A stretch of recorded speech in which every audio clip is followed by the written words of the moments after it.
Okay, welcome to this week's Under the Hat with Gavin and myself.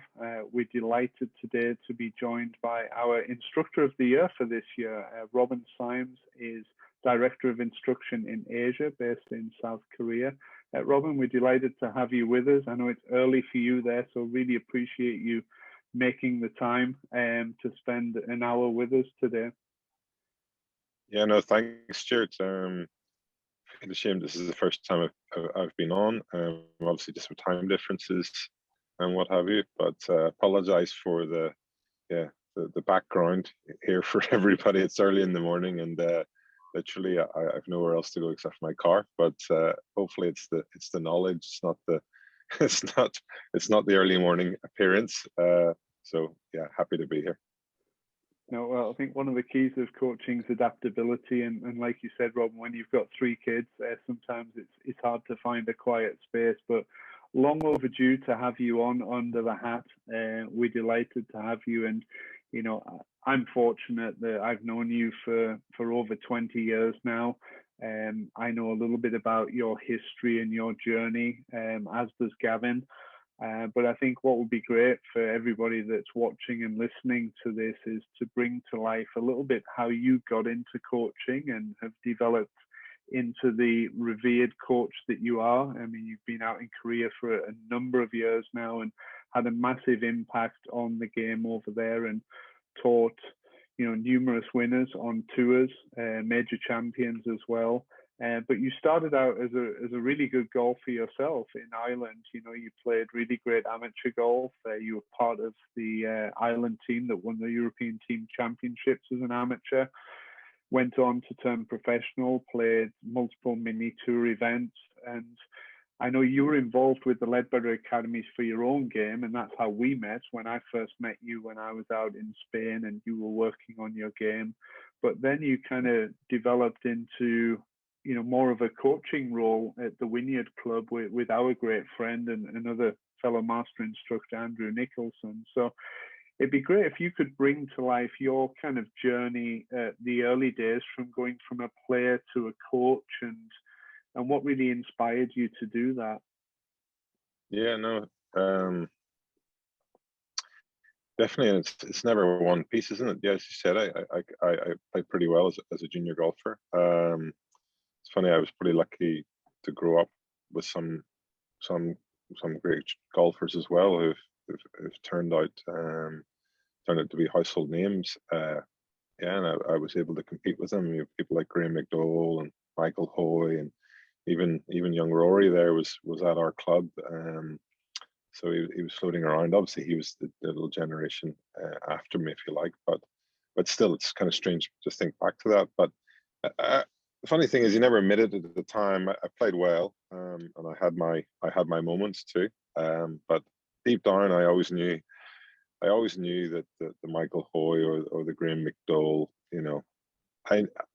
even if those years were actually I was a better player than them, deep down, you knew that there was something missing. They had that little X factor. They had that little strain of consistency. There was just something there. You can't really put your finger on it. So, and I think I was always the kind of guy who, yeah, I probably was able to compete with them. Maybe even might sound strange, but I probably had a little bit more work ethic than then at that stage, or a little more determination to overcome my weaknesses.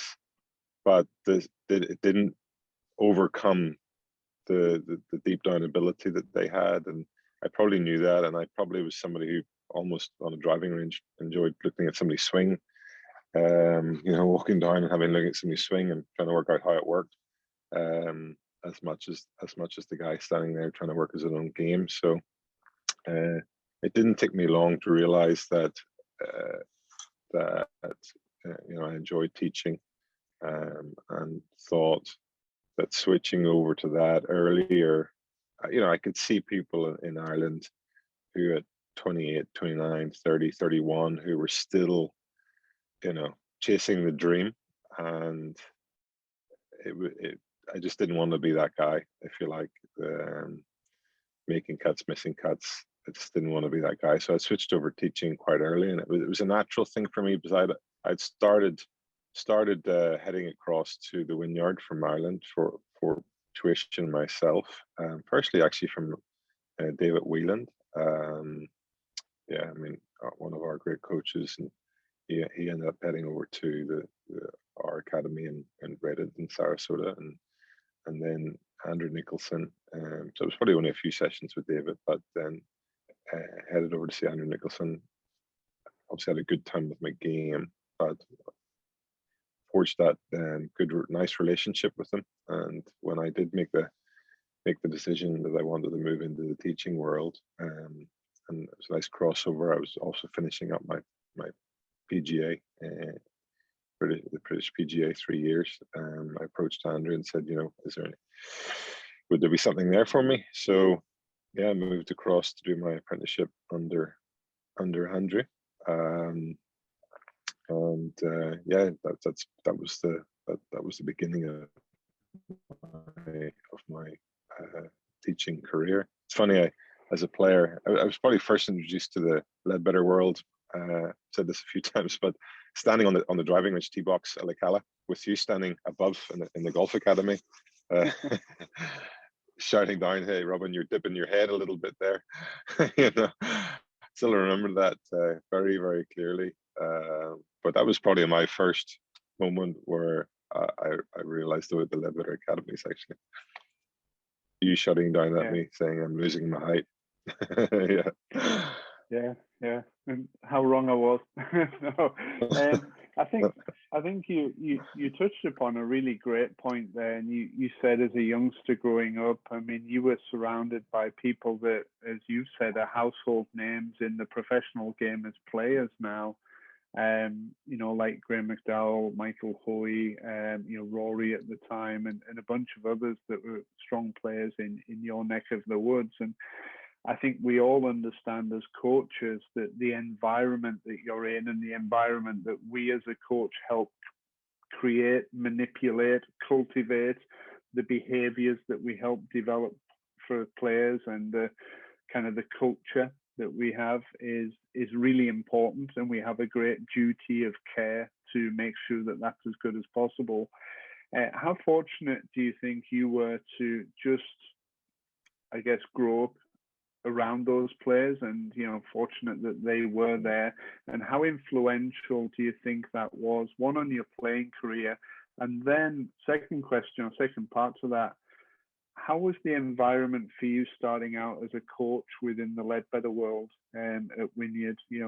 What was that environment and culture with Andrew like? Yeah, I mean, hugely lucky to. I never think about it at the time, do you? Because you're just trying to beat them. You're trying to get your handicap lower than them. You're heading out this Saturday morning, and I clearly remember it. Who's got the lowest handicap tees off first, right? Yeah. On the Saturday morning. So, we were all coming down. So, somebody would stand up and say, "What's your handicap?" 2.1. I would say 1.9. Head to the tee, hit my shot first, and that you never don't think about it at the time, but that competition is probably one of the reasons why they turned out to be the player too. If you like, the other way, spin it around the other way. That was huge. So extremely lucky, and the lessons that give me going into my teaching career are invaluable, and also things we don't realize. People like that credibility, don't you? When you're able to hang a few pictures on your wall and say you kind of show a few trophies. It does make a difference, doesn't it, to your credibility? So extremely lucky. And then again, very lucky to start my teaching career under Andrew Nicholson. I mean, there's different types of coaches. Again, I've probably been lucky. And Andrew Nicholson is while he's got all the he knows everything there is to know about a golf swing and playing too. Andrew is a good player too. He's an instinct coach. you know, he almost might find it a little difficult to explain to you why he's doing a certain thing. He's an instinct coach. I think his dad was an engineer, you know, and he can sort of feel something very quickly and you know, give you a little bit of a wow factor really in teaching someone. So it was great. It was great to see that, but then matching that with the certification, where there's a bit more structure. I just think that combination was good for me, where I could see the instinct coach, the person who wasn't getting bogged down with rules, but then a little bit of a structure. And even Andrew said to me one time, he said the training is your tree trunk, you know, that's the core of your teaching, and then you have to kind of grow your own branches and leaves. And I think that was probably a good way of putting it. So I think Andrew gave me the branches and leaves, and the training gave me the tree trunk. Yeah. I mean, I know it wasn't one of your questions, Stuart, but it is something I think about again.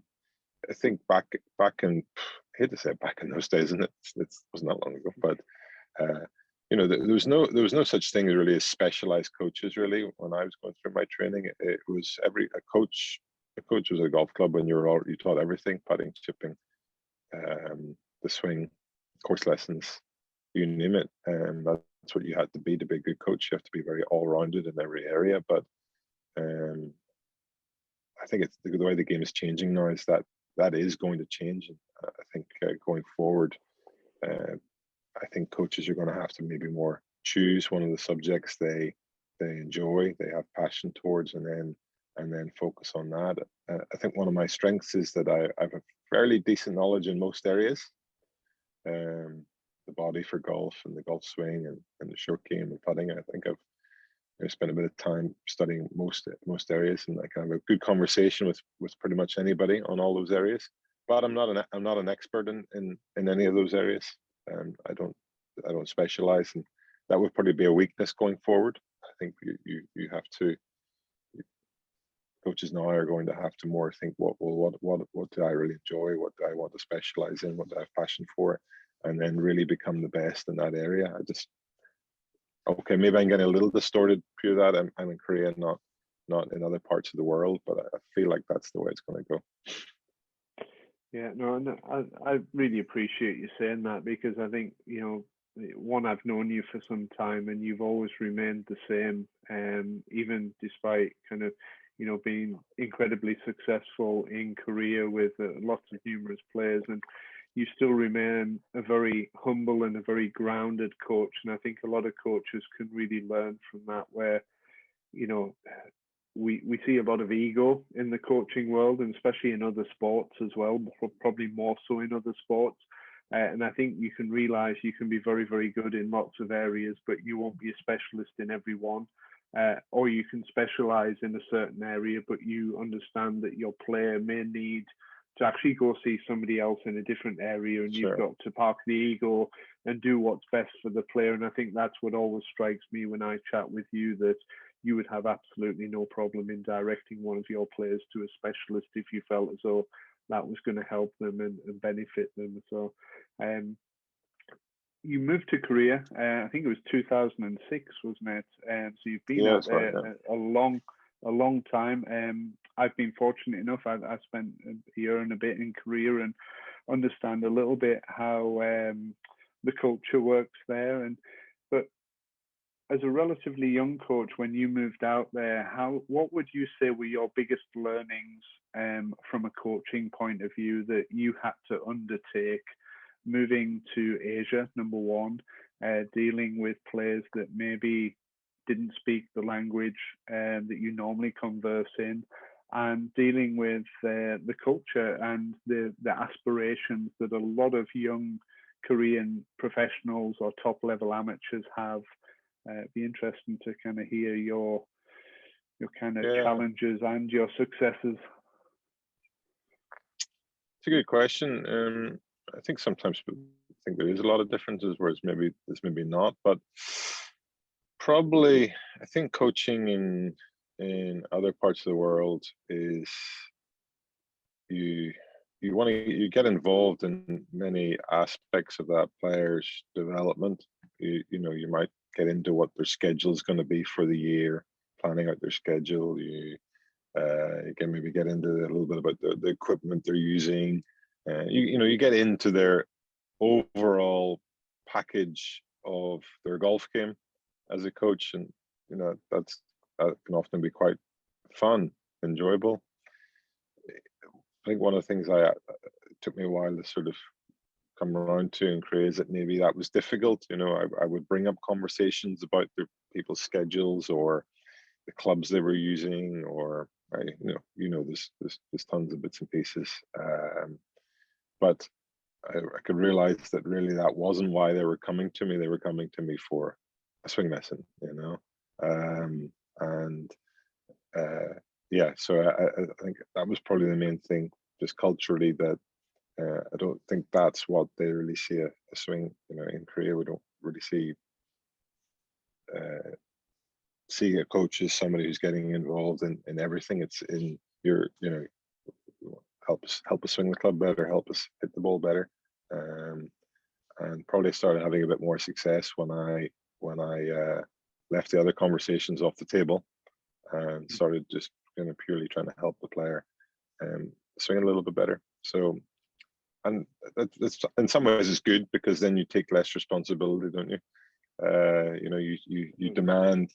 Yeah, I think at early stage I would maybe sort of being very strong, as in you know your clubs are too long, but then you put the responsibility on your shoulders, don't you? So they go out the next game and they're hitting a little shorter than their opponents. You know, it's your fault. So or take a week off and don't play so well the week afterwards, after you'd convinced them that if you rest up, you know, you'll recharge your batteries, you'll feel fresh, your game will pick up again. If it doesn't, it's on your shoulders. So in some ways, just taking responsibility of one item is actually better, probably. But it would have, if I did move back to a different country to teach, I think I would have to slowly switch back the other way too. People want that more interaction, I think, in Britain or in America or in Europe with the coach. Yeah, I'd agree with that. I think, yeah, I was fortunate to spend a little bit of time. And I think when I look back at my time, if I was just to share something with everybody that's watching, from what I learned, was having to have a translator actually made me really simplify my messaging and my lessons and cut the waffle. Sure. And I look back and I think that made me a much better teacher, just for the fact that I had to think much more clearly, much more precise. And I think when you look at, for what we do in certification, our whole, I guess, values are based around David's whole mantra that those who dare to teach must never cease to learn, that we're dedicated to our craft, that we're dedicated to golf. And the biggest one that David always says is the biggest compliment he can have is that when somebody turns around and says, boy, that was simple, and is taking the complex and making it very simple. So I think that was something I always look back on, and when I catch myself rambling on too much, I think, yeah, I need to get back to where I was back then, a couple of years before you started up. So I think Gavin's got a question here for you, Robin, so I'll let Gavin jump in. Oh no. Yeah.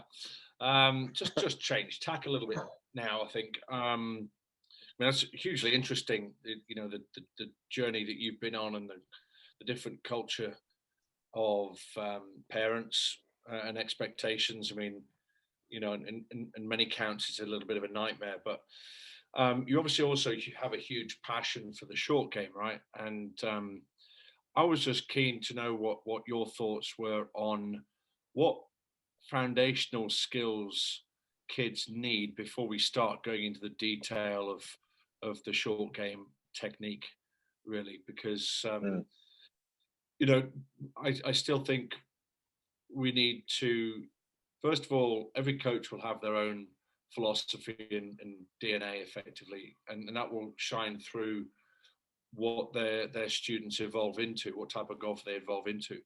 And typically 99% of people, I think, still love hitting golf balls really far or trying to and using the driver. You know, we see that when people go to the driving range, but I want kids to love getting the ball close. I want them to love the creativity of using a wedge. So what are your thoughts then on the stage they need to be at before we start getting a little bit more technical with them? Yeah. You know, you kind of add, you add, you slowly correlate things that you've heard in lessons, and then match that to other people's, you know, at a high level in a certain area of the game. And I hate to say it, but I think short game is the worst taught part of the game. You know, and I've given, likewise, I've given some bad lessons in the years, but I've slowly correlated to the great short game players that I've taught, is that when you ask them about their coaching and what they do, is that most of them never had any tuition. The good great short game players, they literally didn't have tuition when they were younger, and those are the ones that turned out to have a great short game.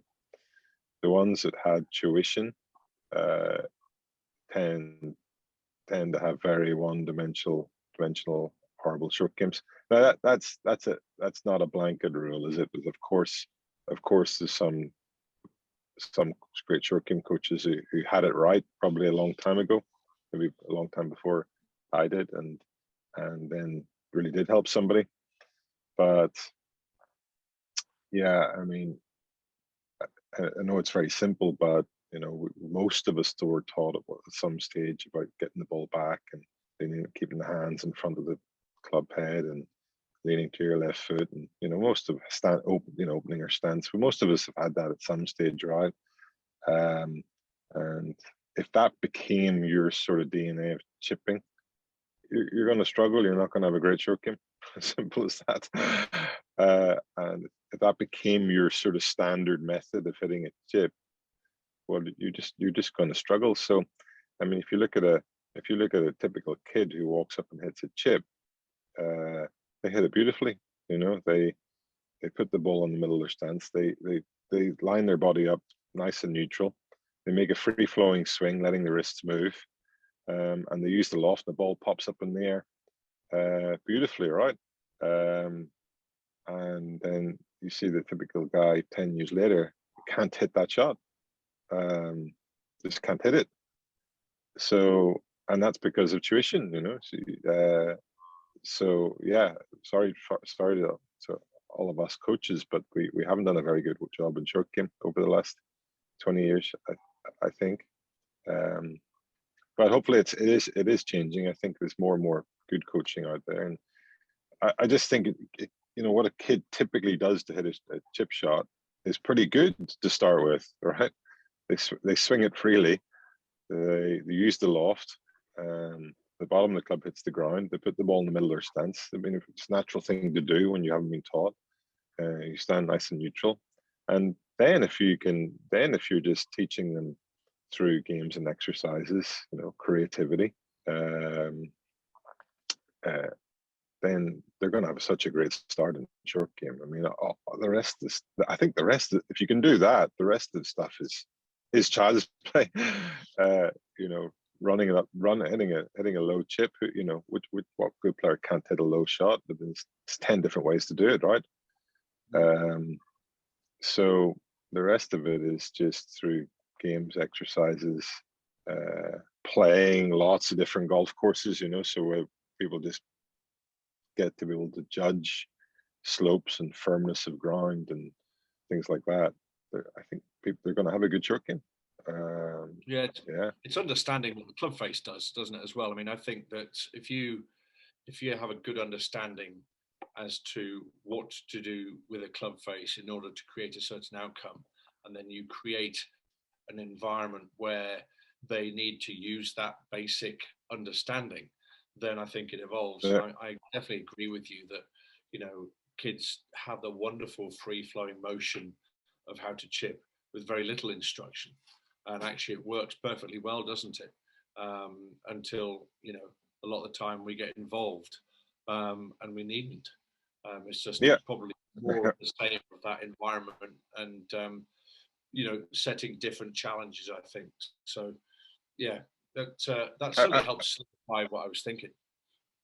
I remember clearly I was standing at a driving range in Northern Ireland, Knockbracken, remember it well. I used to head there every night, and I remember I was just chipping beautifully, you know. Didn't think too much about it because it felt normal to me. I was free, popping it up in the air. And I remember the coach. He wasn't my coach actually, but he was a coach at the driving range. Walked past and said, you know, I'm using my wrist too much.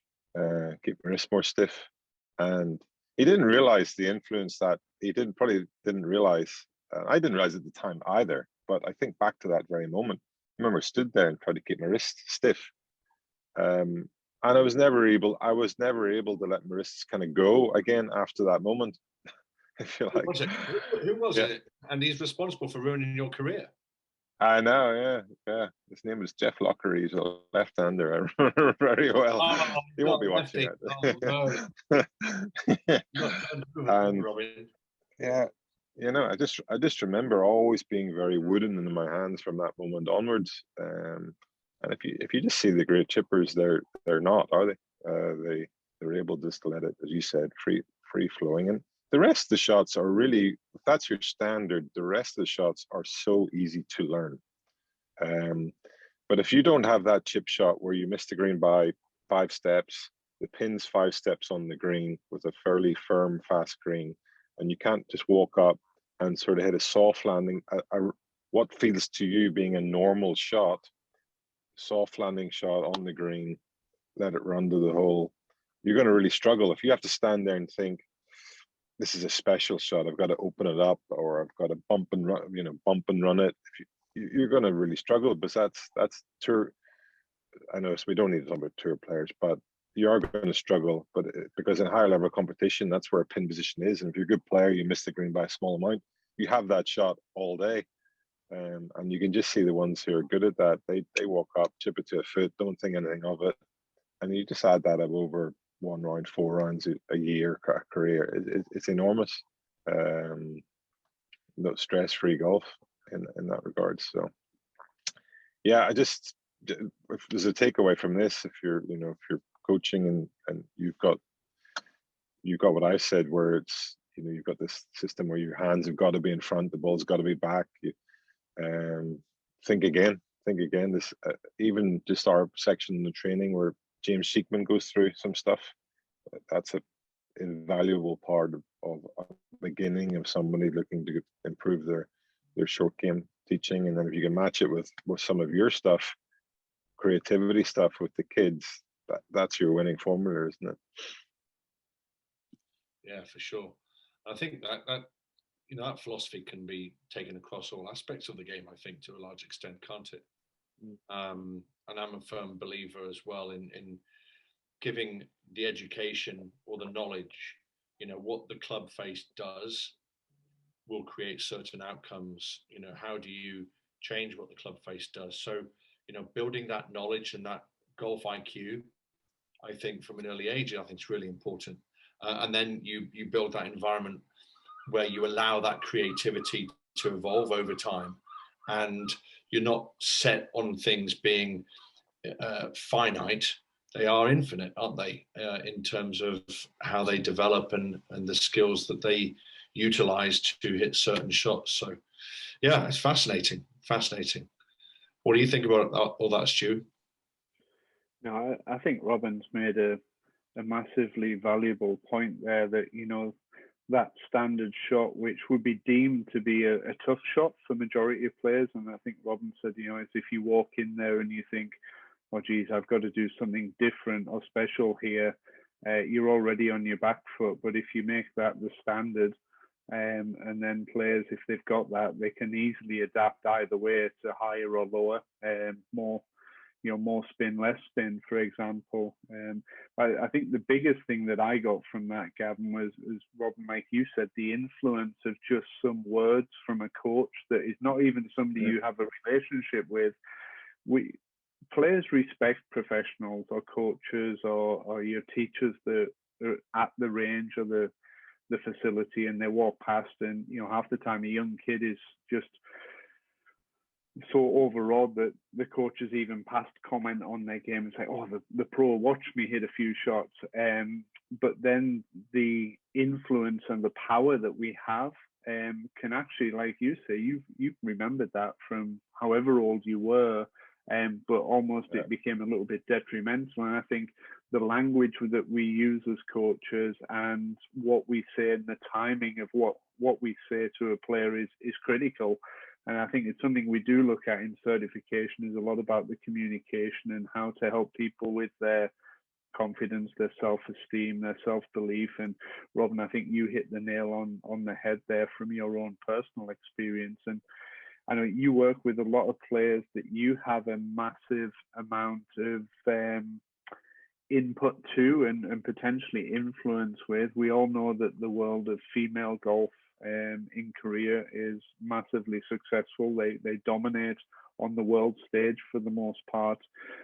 You deal with a lot of aspiring and successful young female players, and I've listened to you talk a little bit before about coaching the female game and some subtle differences where you've found that you've had some success. I know the last time you spoke with Andrew, you brought up a couple of great points. Now, it'd be great to revisit those for the people listening to this, because that was a couple of years ago now. And what are some of your findings with teaching the female golfers in Korea, where you teach a lot of them, compared to the males, and certain things that you might look for differently around maybe impact conditions? Yeah, no, the impact conditions is definitely one. I mean, just quickly, my thoughts on sort of the ladies game versus the men game. Where the ladies are really good is they don't have that ego. They put things to, they play their own game so much better than the men do in general. They're not obsessed about if they're a yard behind their playing partner. They're not trying to impress people with special shots. It's amazing to see them kind of managing their way around the course. It's just different. They hit it in the woods, and they have no ego about hitting some shot they've seen on TV. They chip it onto the fairway, and more likely than a nice second shot, and they make a par. It's a different. I think if men could learn one thing, is just putting the ego to bed and playing your game, and you'd be amazed how many shots that can add up to being different at the end of the round. So the ladies are great in that way. I think I don't have anything to back this up. I think men are slightly better at visualizing things, probably slightly better at visualization, and I put that into the short game and putting. So, for example, I find ladies putt a lot better when they actually use the line on the ball. I think they need that help. Their visualization skills are not quite as good as it got in the men's game. Could be wrong. Somebody could be watching this later on and say, hey, what are you talking about? But I just find that they need that assistance. You see it a bit where in the ladies' game, the caddy used to kind of line them up. You never see that in the men's game where the caddy was lining up a guy, right? But you'd see it all the time in the ladies' game. You'd see them using more line. You'd see them using more lines. You'd see them using more aim point. And I don't think that's for no reason. I think that just as people evolve, you realize that's what ladies have found. They helps them play better. So yeah, it's just some things that I find in the ladies' game versus the men's game. And as you say, regarding impact dynamics, a typical PGA Tour guy swinging a 6-iron at 94 miles an hour plus, right? Typical ladies' game, they're swinging it at under 80. If you want your 6-iron coming in and landing and stopping on the green, your impact dynamics have to be different. So it's just I get a lot of ladies coming to me who you can see they're trying to move through impact like in their the coach, or they've seen on TV or Instagram like a guy, and it just doesn't work. There has to be less. There has to be more dynamic loft. There has to be less shaft lean at impact, a little less angle of attack, for that ball to have, to have the flight to be able to stop in the green. You see, I mean, you see it a lot with lady players who look good. They come, they swing it well, they hit it good, but you go to the tournament and you watch them, and they're continually 4, 5, 6, 7, 8 steps away from the hole because their ball is running 3 or 4 more steps than one of their competitors, and nobody ever correlates that. The parents never correlate it, or nobody ever correlates that's the reason why they're 2 or 3 shots worse in each and every round they play. But it literally is. You see the great lady players, they just obviously the great lady players do tend to hit a bit further. There is that in the men's game too, isn't there? But hit a bit further, but they're able just to stop their second shots a little more, a little faster, and then it just equals a shorter distance, a shorter putt.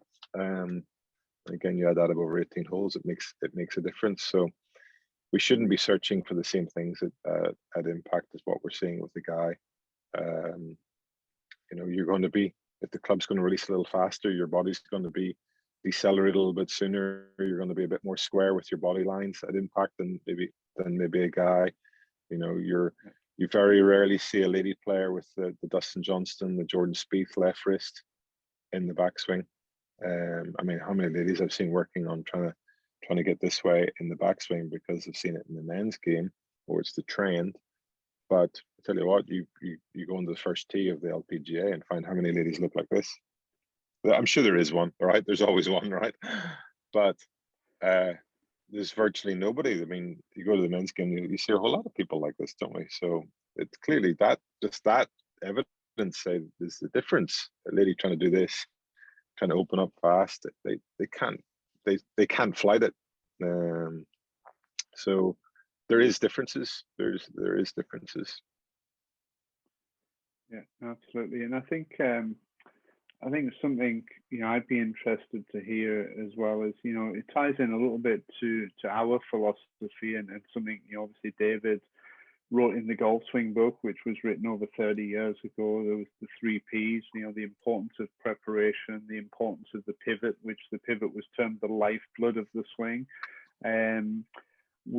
I think we all agree in nearly every lesson, if you're looking at some technical aspects, we're probably looking at how people stand to the ball and hold the club to some degree. There's maybe some adjustments to be made there for whatever reasons, but a lot of the time how somebody moves naturally affects how the arms move, and then what you were saying with the club. So for a classic example, board left wrist, well, is that the left wrist bowing, or is it that the right arm's tucked in and under?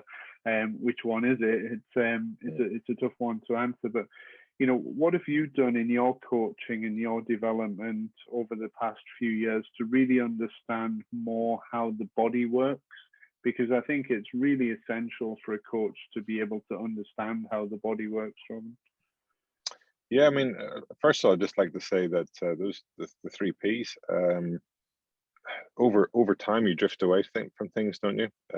We see other coaches, we see stuff online and things like that. But one of my things I was always trying to work out is when you're looking at a player,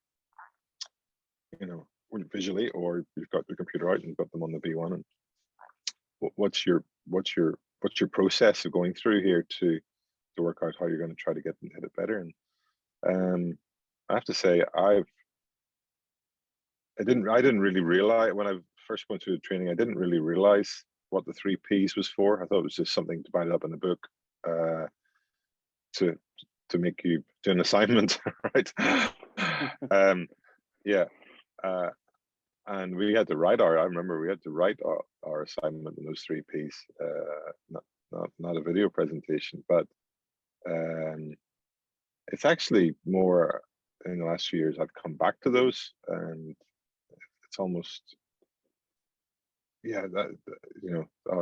this is what David's been doing all his life, really. I mean, it just makes your thought process so much more simple.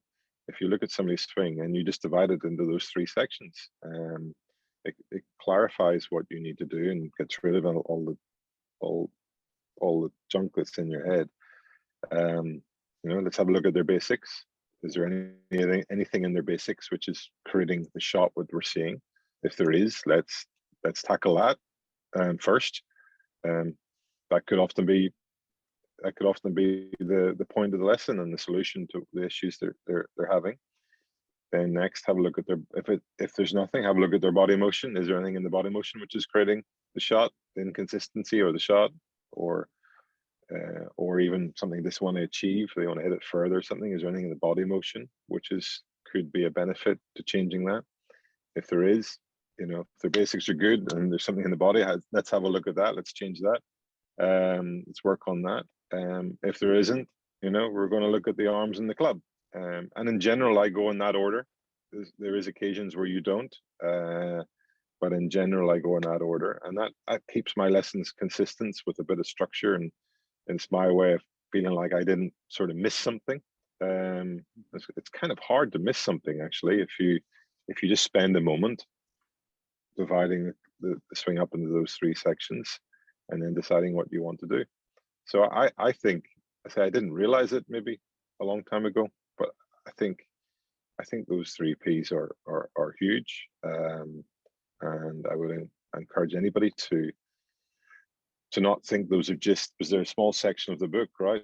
So don't dismiss those. Those are just a great way of dividing up the swing, analyzing the swing, making your decisions, and it's so simple.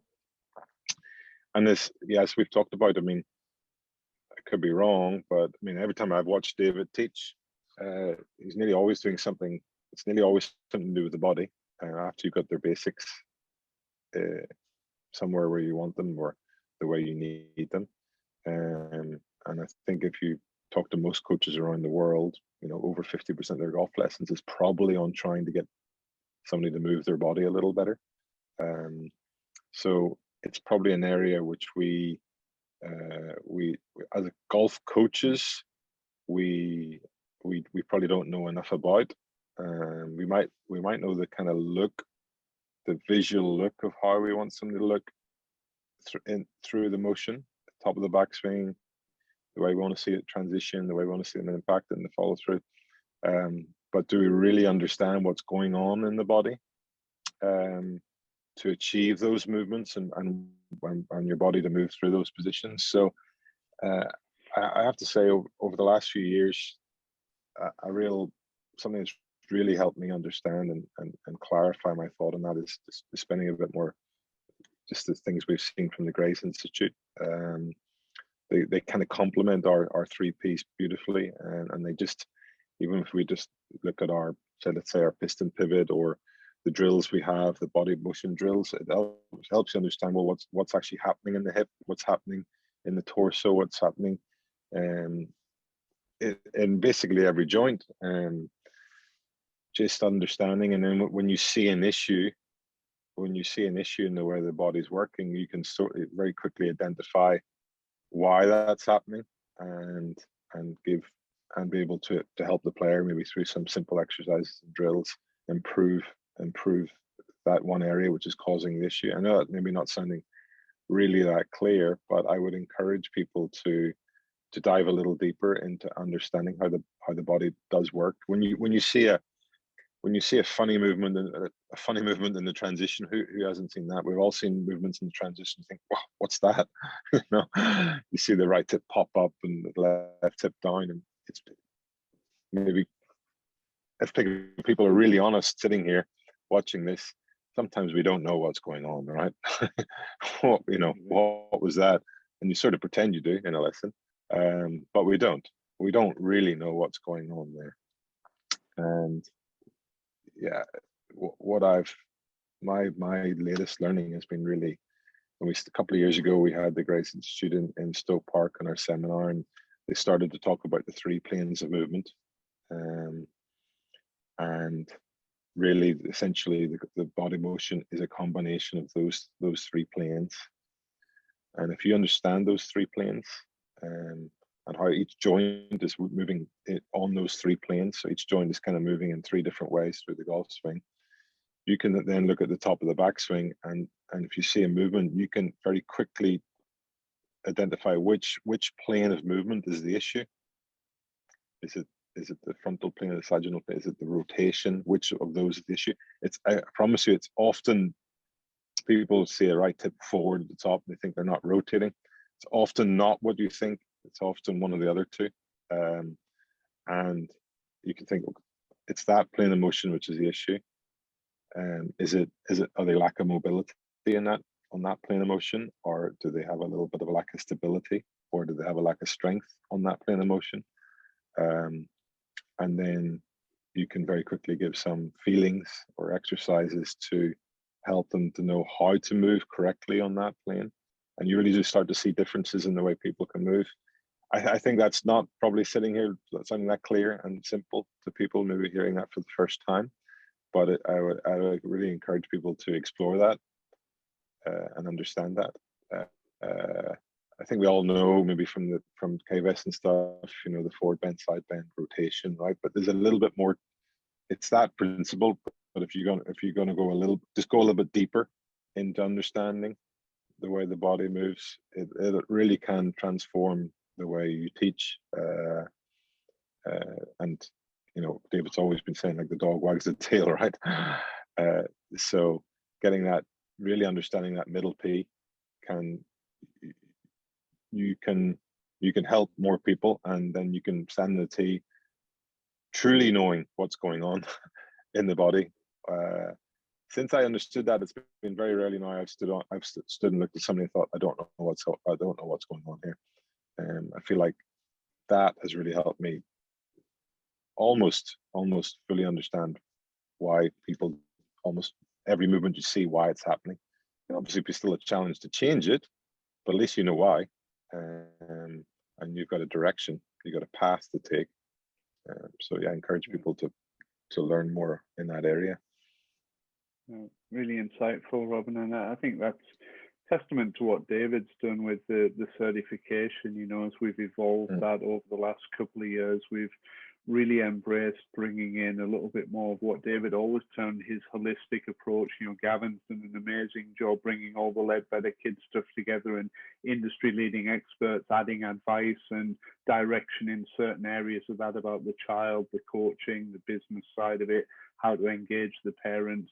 And then within the teaching side of it, from the technical point of view, like you said, we've got some stuff in there from Mark Sweeney. We've got James Seekman's presentations in there. We've got a couple of guys from the mental performance world. And then recently from the physical side of things, we've added Paul Gagne with the posturology. We've got JJ Rivet, who David's worked with for a number of years now, with the biomechanics. And then the Gray Institute, like you've just talked about, we started to bring some of their information to life. So hopefully, like you said, giving all the instructors the tree trunk, and then that allows them then to grow their branches and their leaves from there. So no, it's been great listening to you, Robin, in terms of you sharing your journey, your experience, and some of your keys as well. We've got a couple of questions just before we get towards the close here, and I know Frank's watching and listening. Frank, if you want to ask Robin your question, that'll be great. Hey, how's it going? Good morning. Hi, Frank. Hi. So I had a question about the cultures, and Stuart, you pretty much already answered that because Stuart asked that. Thank you for that insight, and also thank you for the insight in a whole movement aspect of it. It's I'd love to hear more about that and to learn more about that. I guess one of my questions is, now that you've been in this profession for about 20 years, I think was what I read. How has your passion for what you do evolved? And that's yeah. No, thank you. Yeah, good question, Frank. Oh, it does change, doesn't it? Back in the Wynyard days, the passion was to fill your lesson diary, and then if you felt like you solve some problems that day, right? Help people hit the ball better who'd had other lessons and who couldn't. You know, that just felt great. That was where the passion lay, and it still is that, but it does change. It does change. If I have a full lesson schedule on the day now, I'm a little bit sort of, whoa, this is going to be tough in the morning. So it does change. Don't mind, shouldn't admit that, but it does. You know, it's hard thinking if you've got 8 hours, 10 hours lined up in a row, right? Yeah, it does. So you know, this is just a subject I just talked about a moment ago, the Grace Institute, learning something new, and then a little more time for learning, a little more time for maybe sharing that learning, and then when you've learned something which you like that, bringing that to the T and helping somebody who's had issues which nobody else has been able to solve, or at least identify really what is going on. That feels great, and that feels really great. So I suppose it's all the same, isn't it? But it's just slightly different. You know, if my ideal day 15 years ago was a full lesson schedule, and you know, bringing filling up the diary, it made you feel great and successful. My ideal day wouldn't be exactly the same now. It might be half a day's coaching. It isn't, you know, we all have to coach, right? But you know, it might be more half a day's coaching, a little more time to study and learn, and a little more time to have maybe conversations like this, to educate and help. We've got coaches at our academy, so to help them teach better. That's probably more where that's where I would get my enjoyment from the day. Cool, that makes sense. It comes down to that. Nice. Yeah, we've got another question from Renee. Renee, if you're listening, you want to open your microphone up. Renee's at our academy in Hawaii. So. Hey, good morning, gentlemen. How's everybody? Good, Renee. Thank you. Yeah. Good. So just a quick question upon touching upon juniors. Is there something that you notice different between, say, Europe, Asia, and the US with perhaps training or teaching? I mean, I understand the drive within really separates any athlete, but how about training? Yeah, so great. I mean, great question. And wow, yeah, we of course had this internally. We've had this conversation a lot. And if you asked me this a year ago, and then 2 years ago, and 3 years ago, you probably get a different answer actually. I think it's very similar, but the age category of when things switch over is different. Let me try to explain that. So actually a few years ago, Gavin was out in Korea, and we were having this kind of conversation. I was arguing that the Asian kid parent will want that bit more structure and swing information, bit more a little harder approach, right, to the training at the kind of kid's age, and Gavin was arguing the opposite. I'm going to come back. You're right, by the way, Gavin. So now we were just, the reason is we were just starting our sort of Leadbetter Kids program in Korea, and I launched it at our academy on a Saturday afternoon. Now, the structure which we had at the beginning was somewhat more on my thoughts, if you like, but we, of course, there's kids like that. what we realized is actually that there was a lot more kids and parents who basically just started to skip forward. We changed, and the reason we changed is because parents were starting to come to us who they wanted their kid to play golf, but they were really not enjoying it in the way that they were doing it with their local pro or wherever they were, and the kids weren't wanting to play golf. So when our program switched up to being more learning through play, the parents really liked it, actually. Parents really liked it, and we're actually getting a reputation now where, we're getting a lot of phone calls because parents really want the kids to play golf, but if the kids hate it and don't want to play golf, the parents can't win, so they're calling us up because they want them to play golf, and they know that the kids can't leave on a Saturday afternoon saying that was fun, I want to come back again, and that's what the parents want. So that's been really great. Where it changes is that is the beginning of golf. Now, I don't think the parents would let that continue on for too long. We have another program after that program, which we call our junior program, not kids, and it switches over to being a lot more formal and serious quite quickly. Whereas I think in other countries you could keep going a little bit more on the play-based training for longer, and it would take longer for parents to switch over into saying this is more formal teaching, if you like.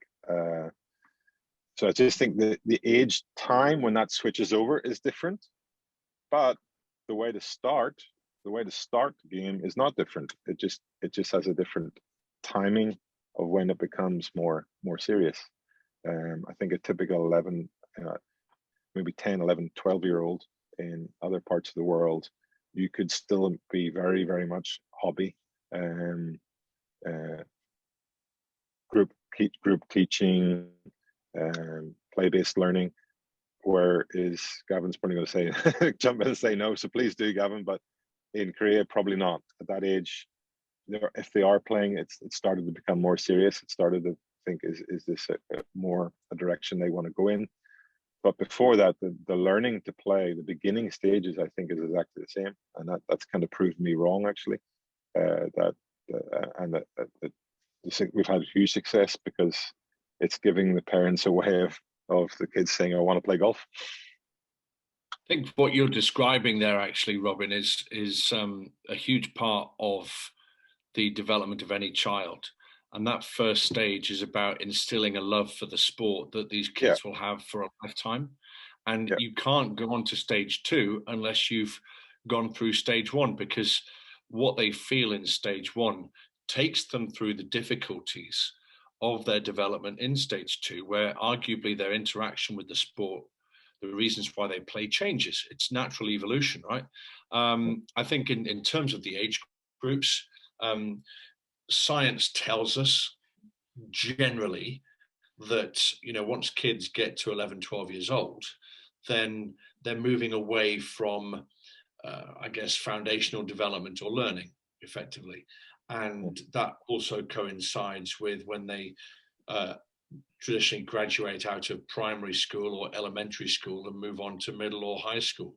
And there's kind of a natural cutoff there. So kids learning in age groups is particularly important in this context. So, you've got 4 to 6-year-olds learn together, 7 to 9 learn together, 10 to 12 learn together. And the science says that we should be quite adamant about those age groups. And that helps graduate what you've just described, so that you'll get kids naturally more mature when they're between the ages of 10 and 12, at which point the way that they are taught changes, what they are taught changes, and they'll kind of migrate from the foundational development into then becoming in inverted commas, a little bit more specialized in the sport. So I think you're absolutely on track, and you've experienced it. So it's always great when you experience something and then notice it, and then make a quick decision to change it up. Yeah, just got to adapt. And yeah, I think you've said it. Obviously you live and breathe this world, so the way you've put that is better than the way I put it. The question at stage 1, stage 2. So yeah, it seems stage 1 is definitely the same anywhere. It should be and is the same anywhere in the world. Maybe the crossover point might be a little different culturally. So that's stage 2. That's probably the best way of putting it. But stage 1 is the same. Has to be the same. Has to be. Yeah, absolutely. Yeah. No, thank you, Robin. Thank you, Gavin. I think that was greatly put, and should really help people with their junior coaching. Nice wallpaper there, Gavin. Yeah. I'm in a hotel in Scotland, and they do wallpaper here very well. Yeah. That's your favorite wallpaper there.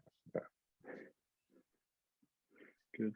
Robin, well, we're drawing to a close here, so obviously we'd like to thank you for your time. I know it's really early in the morning there and you've got a busy day ahead, but if I was going to put you on the spot right at the end and you had to offer any coach watching here, based on your experience, one piece of advice outside of what you've already shared with us, what would that be? Oof, yeah, it is on the spot there, so it won't be probably a very good answer. But going back to what I said before, if you're starting off in your career, I would consider, get your foundational information in all the areas. Again, you need that no matter what, right? You've got to have your base information. You've got to be able to have a conversation in any area of the game. But then if there's an area of the game you kind of have passion for, like Gavin with the kids, or the short game, or consider going forward. Is it the right thing to do? Maybe just be more of a specialist going forward. Is that the way the industry is going to go? In my experience in Korea, I think if I was starting again, that's what I would do. But I haven't lived, and I don't live in other parts of the world, so people will have to make their own decision on that. But I think that's something I would definitely consider. And then if you're a swing coach, I mean, how difficult is it to learn the fundamentals? Grip, posture, ball position, alignment, right? I mean, if you're in the wrong, you've got the wrong job if you can't learn the fundamentals. And so the complexity of teaching comes into the movement of the body and possibly the movement of the arms, isn't it? The second two P's. So yeah, if you're into the swing world, really just spend time understanding how the body works, because you understand how the body works, it can relate to how the arms in the club work as well. So I would just definitely encourage people to spend time. That's the area over the next year or two. That's the area I want to get into, understanding more, and actually a bit more into the education types of things. So hopefully we'll have some good stuff coming with that. Because that's what 20 years has told me, is that if I can understand that, I'll teach better. No, perfect, Robin. And I think you touched upon it there. If there's a particular area that you deem to be your wheelhouse, or something that inspires you, the likelihood is, if it inspires you and motivates you, you'll do a great job with it. And you certainly, whenever you talk about certain areas, you can see how you light up. And you get more passionate about it. You see Gavin, anytime we start to talk about the junior world and kids and getting them into the game, protecting the future of the game, he becomes really enthusiastic and animated about it. So I think try and find what you love is what you were just saying there. So yeah, no, fantastic, Robin. We really appreciate your time and all of your knowledge. It's been great to connect with you. Long overdue on Under the Hat, so I'd like to thank you, and obviously thank everybody else. Frank, do you have one last question before we finish up? Oh no, it's just applause. Thank you. Oh, applause. Awesome. Perfect. That's great. Well, Robin, thank you. We'll let you get on with your day. Thank you, Frank. Thank you, Renee. Thank you, everybody else watching. Gavin, as always, thank you for hosting these together with me. And we'll see everybody next week, hopefully.